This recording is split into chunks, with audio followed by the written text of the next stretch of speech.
سب سے پہلے جو نو منتخب سینیٹرز اس ایوان میں آئے ہیں ان کو اپنی طرف سے دل کی عطا گہرائیوں سے مبارکباد پیش کرتا ہوں، اور میں یہ بھی سمجھتا ہوں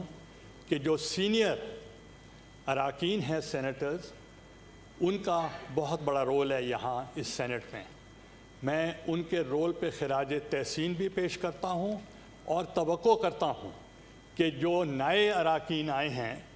وہ ان سے گائیڈنس بھی لیں گے، ان سے مستفید بھی ہوں گے۔ سینٹ کا ایوان میں سمجھتا ہوں کہ بہت امپورٹنٹ ایوان ہے۔ 73 کا جب کانسٹیٹیوشن بنا تھا، the founding father Zulfiqar Ali Bhutto, انہوں نے احساس کیا کہ اس وقت یونی کیمرل سسٹم تھا، ایک ایوان تھا، صرف قومی اسمبلی تھا، اور اس وقت احساس مرومی چھوٹے صوبوں میں بہت زیادہ تھی، اور اس کو احساس محرومی کو دور کرنے کے لیے یہ ایوان جو تھا، ایوان بالا، اس کی تشکیل ہوئی 73 کا آئین میں۔ اور اس کی وجہ سے اگر یہ اقدام پہلے ہو جاتے، جو احساس محرومی کا تھا، یہ فال آف ڈھاکہ نہ ہوتا، ملک دو لخت نہ ہوتا، تو اس لیے اس کی امپورٹنس بہت زیادہ ہے۔ اور کچھ لوگوں کا یہ خیال تھا کہ اس کی امپورٹنس نہیں ہے، مگر ہمارے سینئر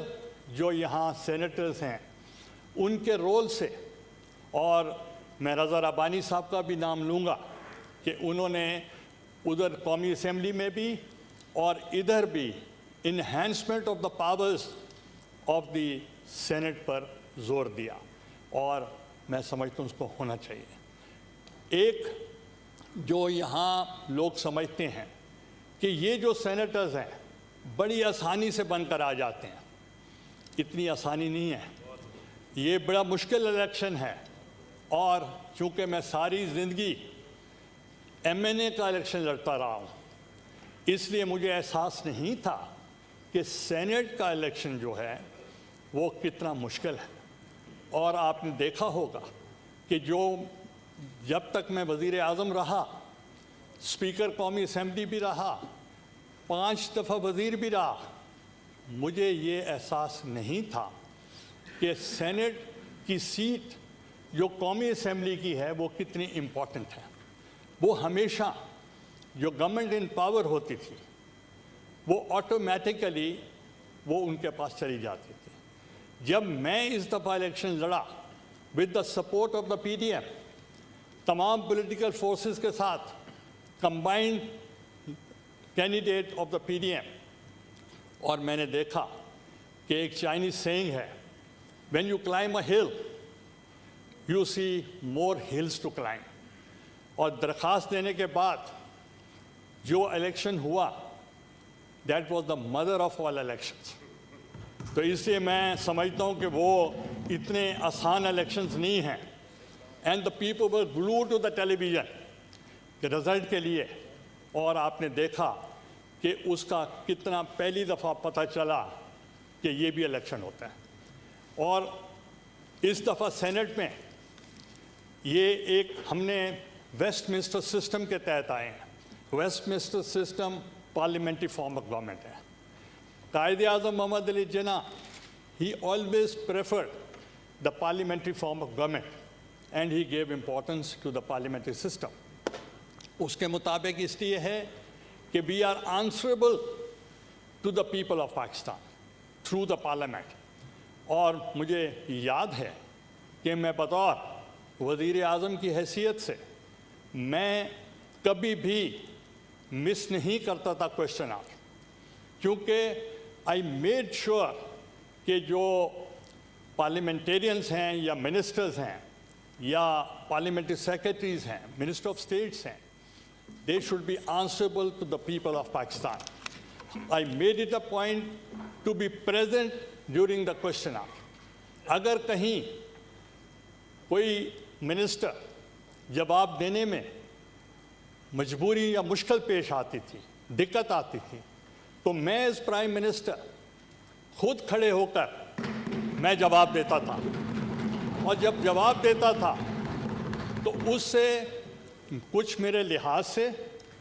اور کچھ پرائم منسٹر کی پریزنس سے، اور دوسرا I had been the minister for housing and works, urban affairs, environment, then I was the minister for railways, then I was the minister for tourism, then I was the minister for local government and rural development. تو اس لیے وہ تجربہ، and then the speaker for more than 4 years،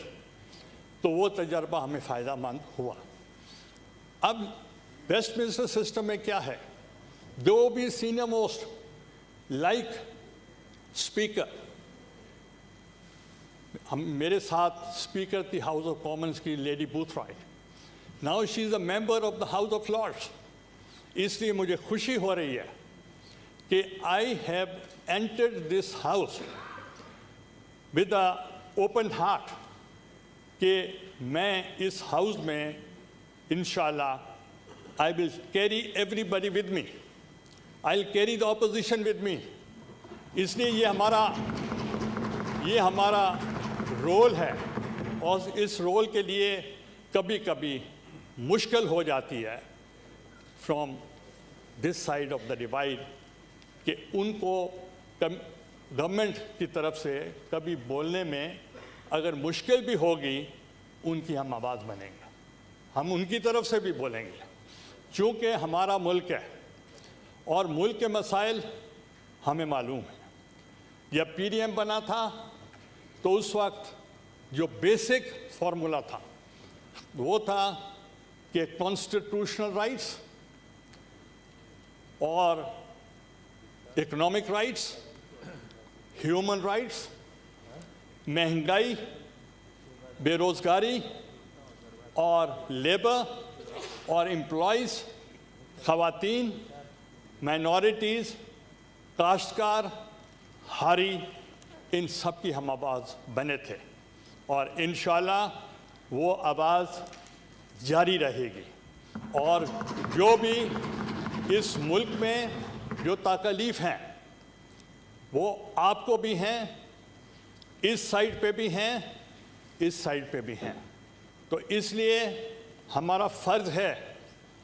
کہ ہم کوئی نوکری پیشہ تو ہیں نہیں، ہم تو پبلک کے لیے، پبلک انٹرسٹ کے لیے آئے ہیں۔ اس لیے ہمیں جو عوام کی جو امنگیں ہیں، جو ان کی ترجمانی ہے، وہ کرنا ہمارے فرائض میں شامل ہے۔ اور دوسرا، اختلاف رائے جمہوریت ہے، اس میں قطعاً ہمیں یہ خیال نہیں کرنا چاہیے کہ کسی نے آپ کے بارے میں یہ کہا، کسی نے آپ کے بارے میں یہ کہا۔ مقصد ٹو اچیو جو ہے وہ عوام کو ریلیف دینا ہے، اور عوام کو ریلیف دینے کے لیے ہم سب ایک ہیں، اور اس ایوان کے تقدس کے لیے، اس کی ڈگنیٹی کے لیے، اس کے آنر کے لیے انشاءاللہ ہم پوری تابش سے اور ہم خدمت کریں گے، یہ ہمارے فرائض میں ہے۔ اور مجھے شبلی فراز صاحب سے موقع ملا ملنے کا، آپ بیٹھے ہیں، تو انہوں نے ایک مجھے شعر سنایا، تو حالانکہ نیشنل اسمبلی میں تو بہت ذوق ہے، ادھر مجھے شو کیا جاتا تھا کہ یہاں زیادہ ایلڈرلی لوگ ہوتے ہیں، یہاں تو ینگسٹر زیادہ ہیں، یہاں تو نوجوان زیادہ ہیں، اور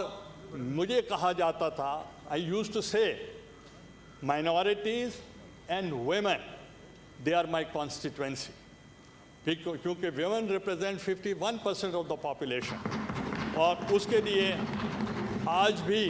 میرا موقف اس ایوان میں بھی یہی ہے کہ minorities and women, they are my constituency. تو شبلی فراز صاحب نے ایک شعر مجھے سنایا، یوسف نہ تھے مگر سر بازار آ گئے،